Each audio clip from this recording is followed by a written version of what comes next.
Good morning. Good morning. How you doing Today over is Christmas Eve day. No, Christmas Eve day. Christmas Day Eve. there? Someone, I don't remember who it was, but someone on Facebook was posting like she and her husband were having this argument about it being Christmas Eve day versus Christmas Eve. And like, it's Christmas Eve It's Christmas Eve. All day it's Christmas Eve, right? all day on the 24th. Well, if you watched Friends, yesterday was Christmas Eve Eve. So yeah. Christmas Eve Eve. Okay. Yeah, it's Christmas Eve Eve. Makes total sense. Absolutely. Either I missed that episode or I've just Blocked blocked it. it out of my memory. Well, in fairness, it's been a really long time. So So, I wore what I'm wearing today just to show you. ooh, look how beautiful. So, Chief Francisco gifted me this yesterday or Sunday at Sweat Lodge. I feel like Wow. I'm becoming more and more official every day. That's beautiful. That's gorgeous. What material is it? No, it's beaded, so Oh, it's it's all beads. Beautiful.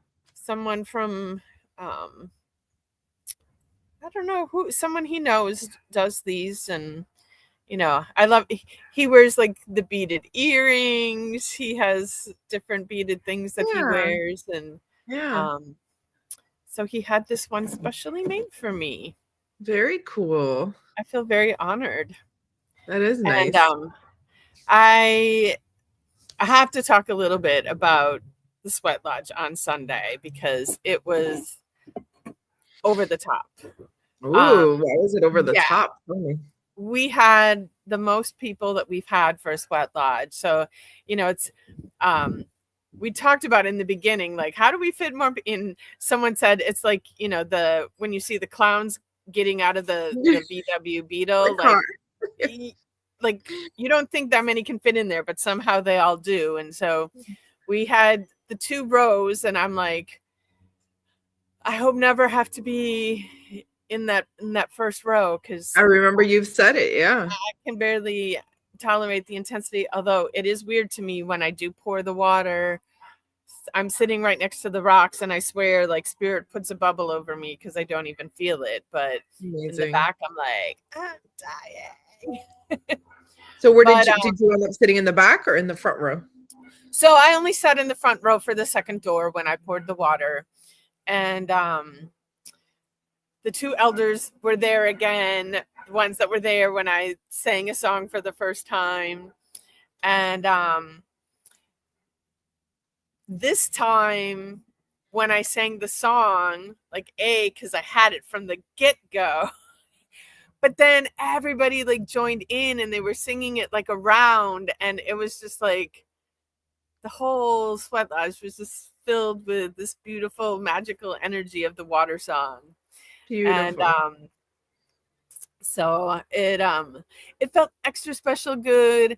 And then even, I don't know if I don't think I shared here on the show, but Chief had told me, when we started this whole process, that there would be men, like, it wasn't nothing personal against me, but there would be men that wouldn't sit when I was pouring water because it's not part of their tradition.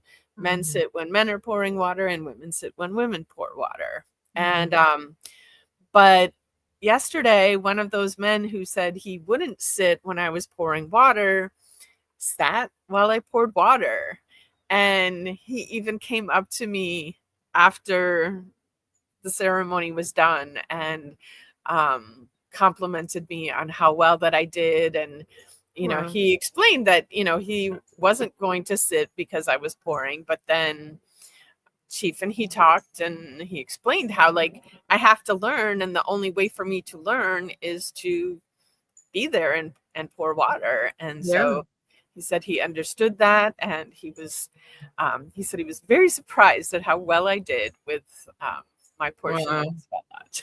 That's amazing. That is the coolest. Unbelievable. Unbelievable, and yet not surprising at all. Do you know what I mean? Like, I think that's part of your gift, is having men and women come together, gender like not an issue, like, just come and be, and just be yourself. So Yeah. that's incredible. The other beautiful thing too that someone mentioned during the ceremony is like, you'll love this, the diversity of our ceremonies, because there's all ages, all ethnicities, people coming from all different spiritual backgrounds, Mm, and we all come and sit together as family, and it's just beautiful.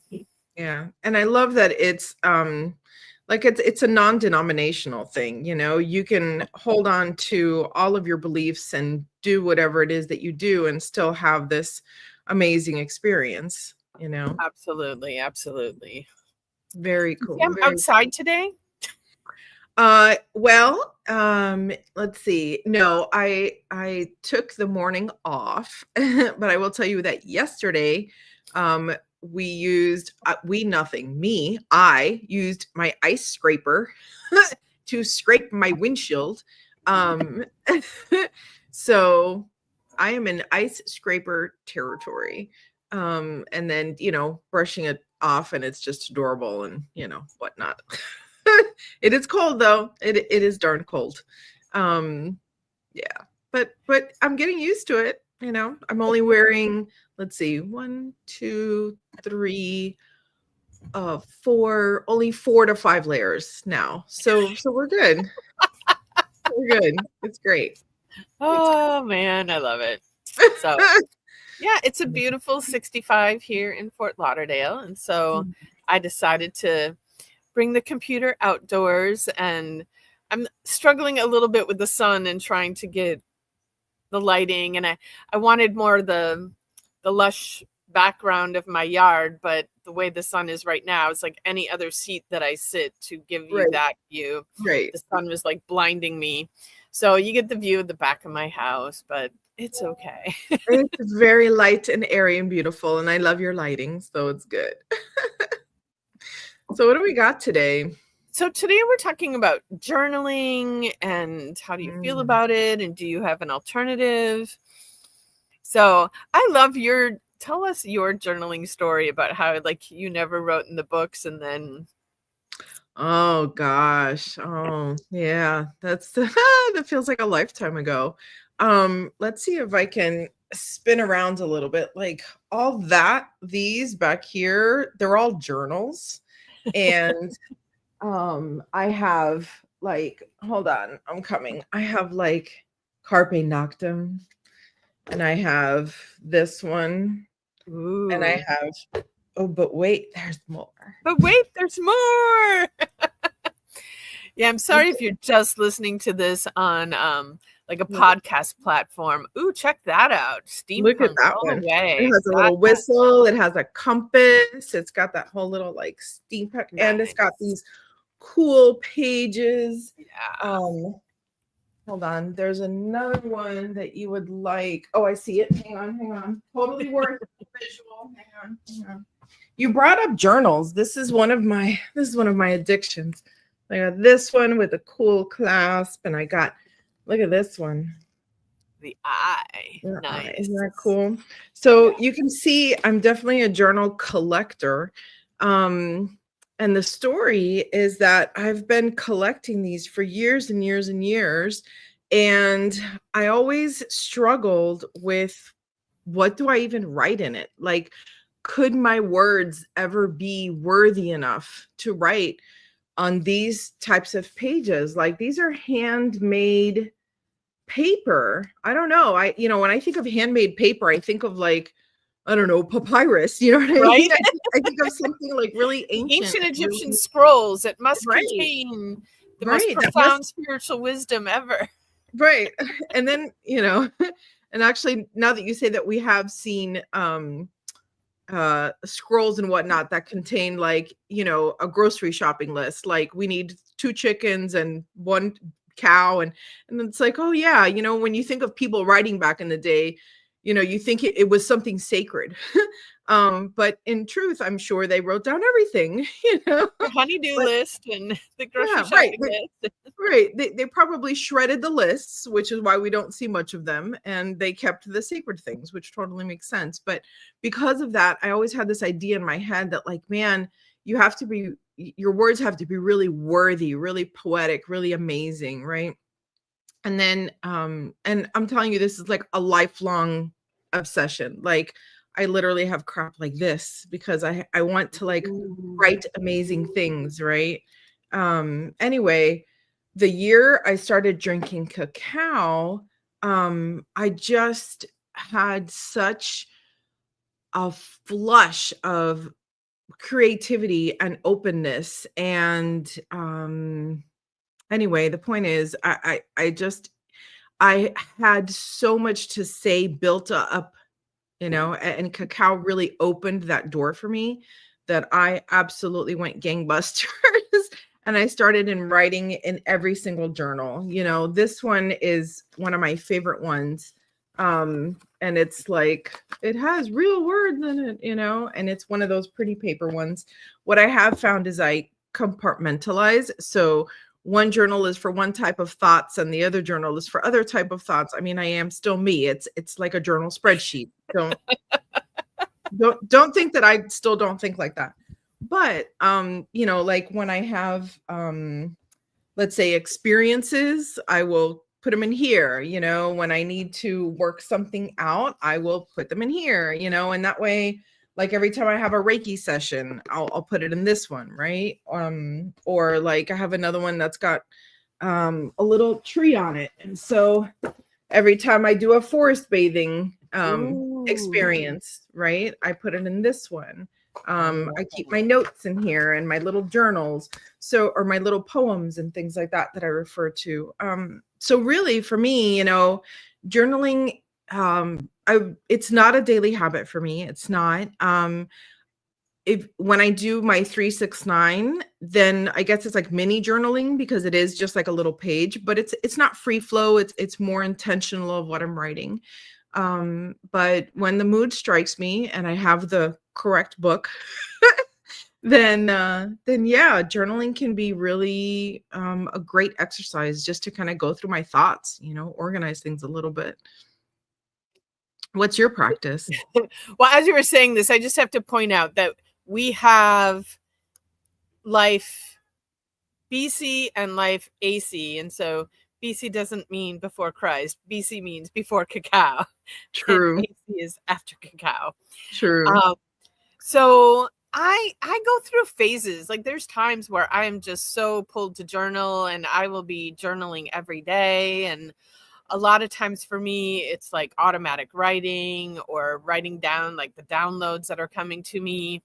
And then I just get to a space where like I need a break from it for a while. And so I stop. Um, yes, I am a 369er, and that is also something that I do for a while. And then like I feel like it becomes like just so automatic that it kind of loses a little bit of its intentionality. And so then I like take a break from it and wait till I'm in that space where it's like, okay, time to get manifesting on life, and then I'll start doing it again. And I showed you that one. Um I was even in this phase where I was thinking where I wasn't going to buy the actual specific 369 journals Mhm. anymore, and that I was just going to do it in whatever journal I wanted to. But then I came across like this super fancy nice one. And so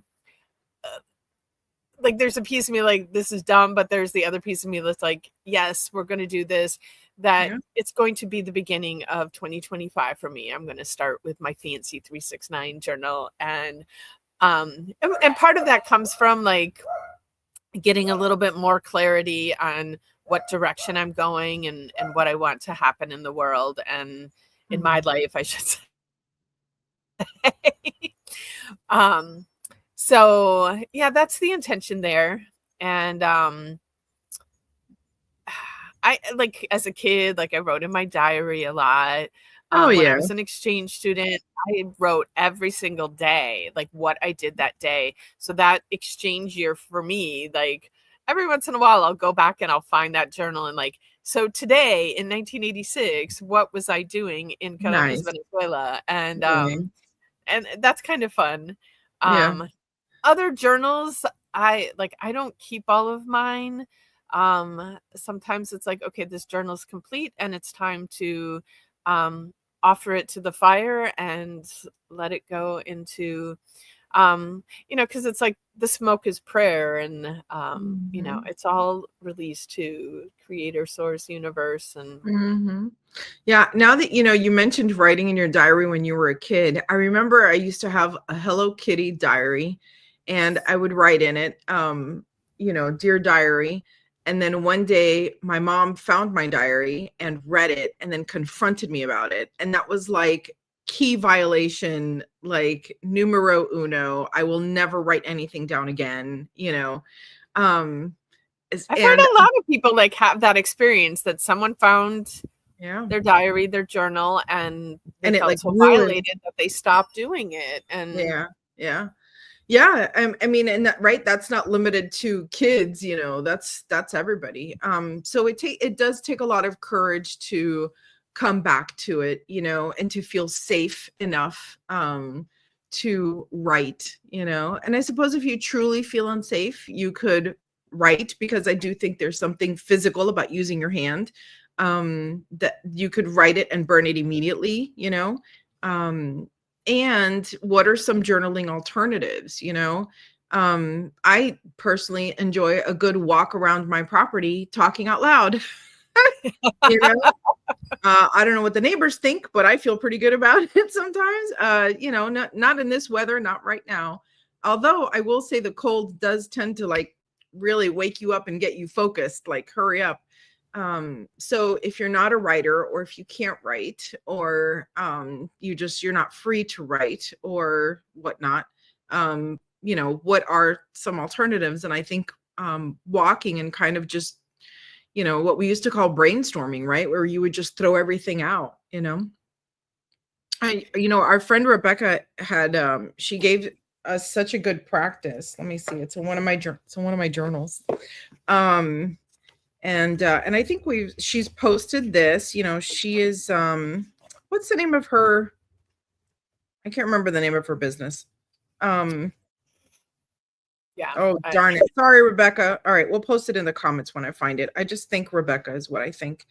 But it is to set the intention to hear from your guides, to light a candle and incense, take some deep breaths, found it, and place some crystals for the crown, third eye, and throat chakras in your left hand, which is your receiving hand. Grab a pen and a journal while holding the crystals, and then address your higher self for guides and ask your question on paper. Write down what pops into your mind. And then after a bit, thank your higher self or your guides for their support. And really, once you like stop putting conditions on your mind, right? Which I'm absolutely famous for, because God knows if I've picked up the right journal, am I allowed to think these thoughts with the right journal? But when you free your mind, it's really interesting what flows. absolutely.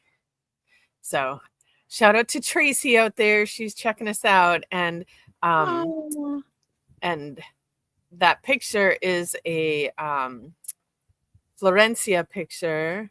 it's a And painting. yes, it's a Yes. painting. Yeah. It's a painting. It is. Look at, isn't that gorgeous? Thank you. So thank you for asking. And I'm going to tell you the story because I think it's really, I purchased it because of how passionate I am about the message. It's called Not Broken. And if you see, she's got this gold on her face, and there is, it's in reference to the Japanese art of kintsugi, which is when pottery breaks and they weld it back together using gold. So the item is actually more beautiful, more valuable, more beautiful, because it has been repaired. And I just absolutely love that concept so much. And I just love the intensity in her eyes. And yeah, shout out to Florencia, my amazing, amazing artist friend who I miss. I miss all you guys. We miss you too, and we miss the studio. And Right. but super excited. You know, you emailed me today your schedule because you have your new studio space, and super jealous that I can't attend the speakeasies and the movie nights and all of the good stuff. And you know, now you're going to be doing the cacao ceremonies up there and chakra balancing and all your sound baths. I'm like, wow. You know, Full I just swing. I love knowing that I will be doing them here while you are doing them there. And that, you know, in the words of the great little Fievel, somewhere out there. No. You know what? I think it's really cool. When I was moving up here and everybody was like, "Oh, I can't believe you're leaving." I kept on saying, you know, I really feel like this is going to be a destination. And I said that a million times before I left. And now that I'm here, I have gotten to know so many local businesses and so many people here that there are people, you know, they're absolutely magical in their own different ways. And I'm so excited to put together, like, come to this area, you know. So well, our first step is the June retreat. You know, the June retreat is only an hour from here. It's in summer, so it is absolutely one of the most gorgeous times of year. I think did I ever tell you that I was eating plums off of a tree at the retreat center? Like, and I have videos of myself, but I can't bear to post pictures of me chewing. I'm like, all right, it's a little much. It's a little much, but it's just such a gorgeous area, and the trees and the water. I don't know how else to say it. It's absolutely so magical. I really, really recommend y'all coming up for this retreat. And if we have interest, if you guys want to come back to my place after the retreat, see my town, come visit, you know, all the cool things that we have here, it's open. We'll make it happen. Yeah. It'll be fun. Absolutely. Yeah, when you were talking about eating plums off the trees, my mango has started, like the Oh boy. blooms are starting. Oh And boy. that was one of my requests for the Sweat Lodge, that everybody pray for the mango tree. And, you know, because this will be the third year that it's producing fruit. It's still kind of a A baby. smallish tree. I mean, it's at least as tall as the house now. But, you know, the first year I got 9 mangoes off of it, and last year I got 12 mangoes off of it.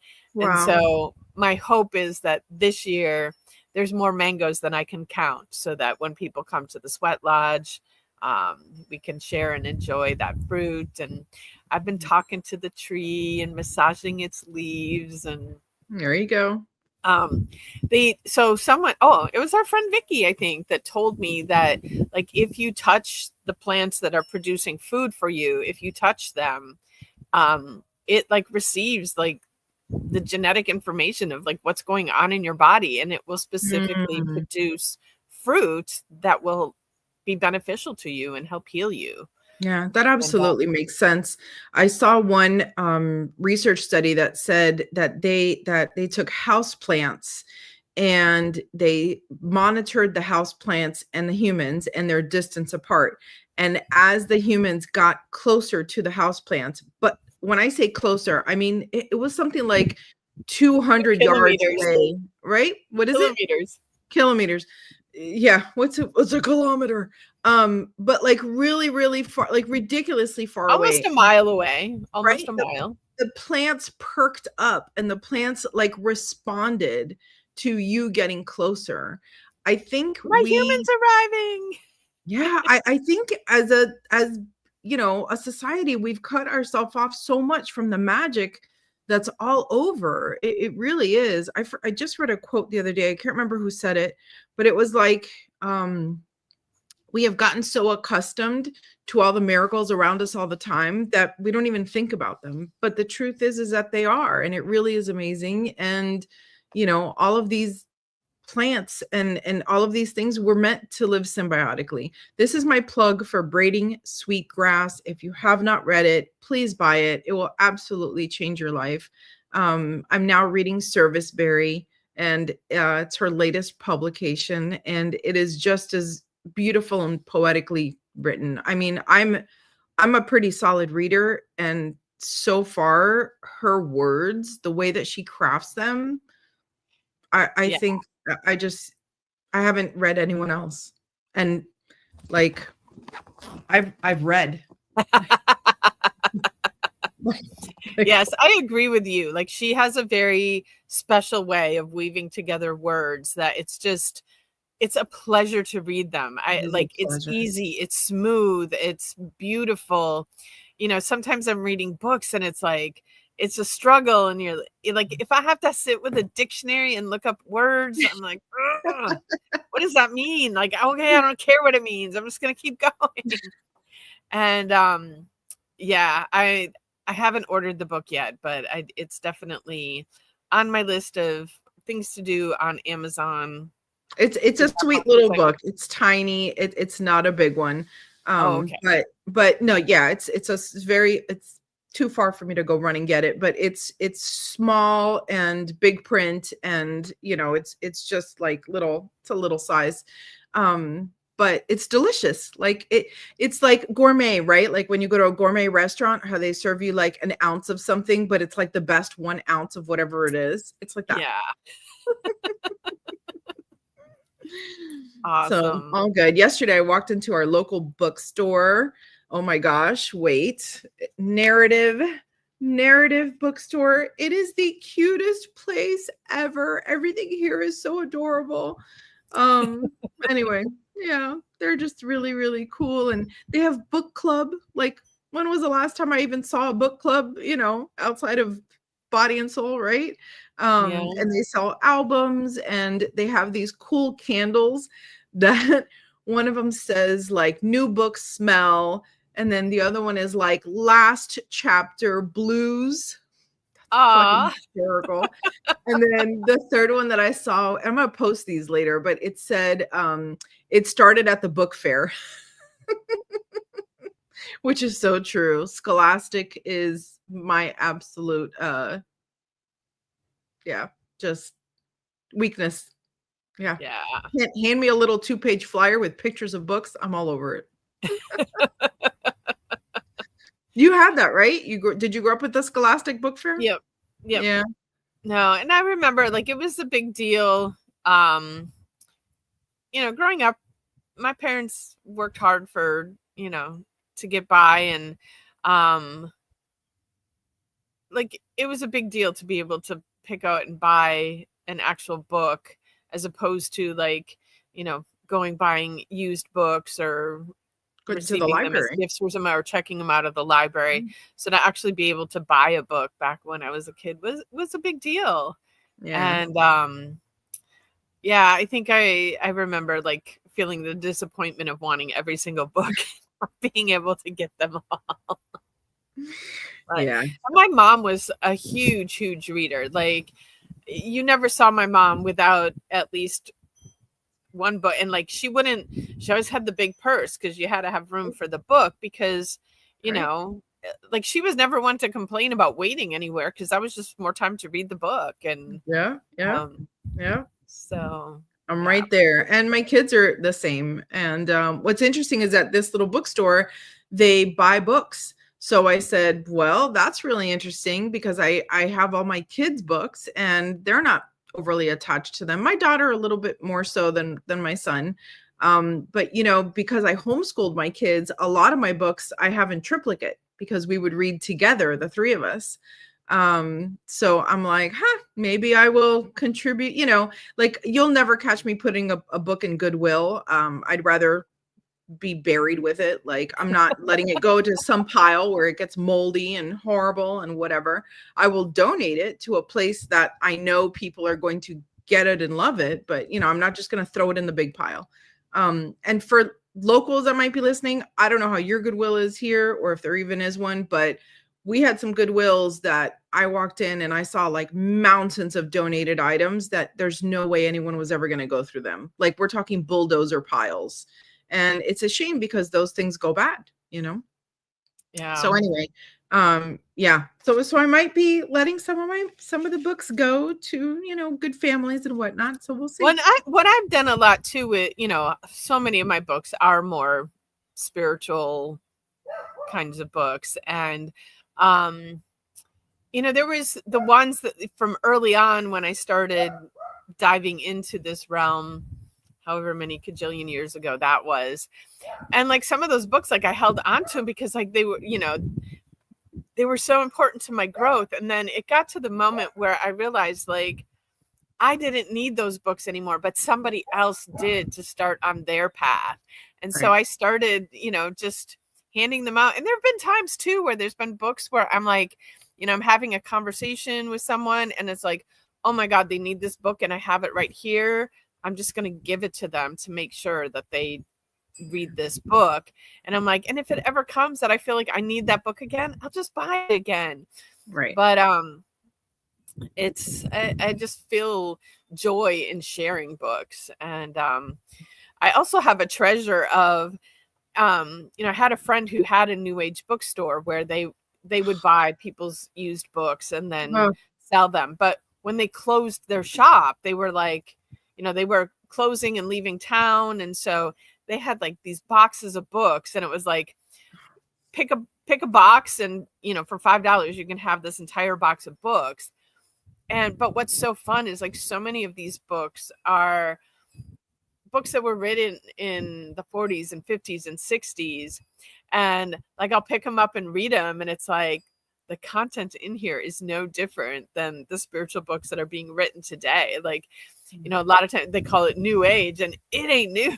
It's been here forever.